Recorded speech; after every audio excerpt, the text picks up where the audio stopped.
আমি জীবন খাইনি, আমি চাঁদে 6 বার গেছি। চাঁদ বোঝেন, আবার আকাশের চাঁদ বোঝেন না।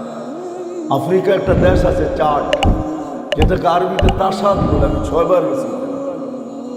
একবার আমি জিজ্ঞাসা করতেছিলাম ব্যবসায়ীদেরকে যে তোমরা রমজানে কি করো?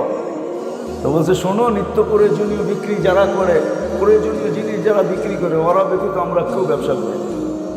কেন? তো রমজান তো আখেরাত কামানের মাস, দুনিয়া কামানের মাস না। আমরা তো 11 মাস কামাই, 1 মাস কামাই না।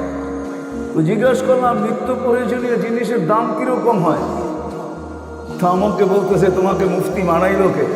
তুমি কেন? নিত্য প্রয়োজনীয় জিনিস আমাদের দেশে আমরা গরিব হইতে পারি, যারা বিক্রি করে এরা 1 মাস কোনো মুনাফা নেই।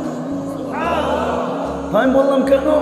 কেন তুমি হাদিসে পড়ো না মুআসাত, সহানুভূতির মাস, আমরা গরিব, আল্লাহ ওয়াদা করছে যে সহানুভূতি দেখাবে রমজানে কর্মচারীর সাথে আর মানুষের সাথে, আমার বান্দাদের সাথে, তার জন্য জান্নাত লেখা দিবে।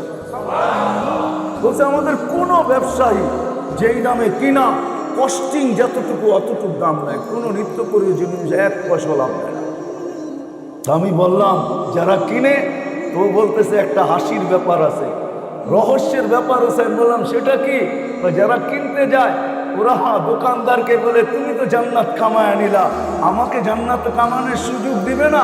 তুমি যখন আমার সাথে সহানুভূতি দেখাইলা, তুমি 1 পয়সা লাভ নিলা না, তো আমি এই টাকাটা তোমাকে হাদিয়া দিয়ে সহানুভূতি দেখাইলাম, আমিও জান্নাত পাইতে চাই।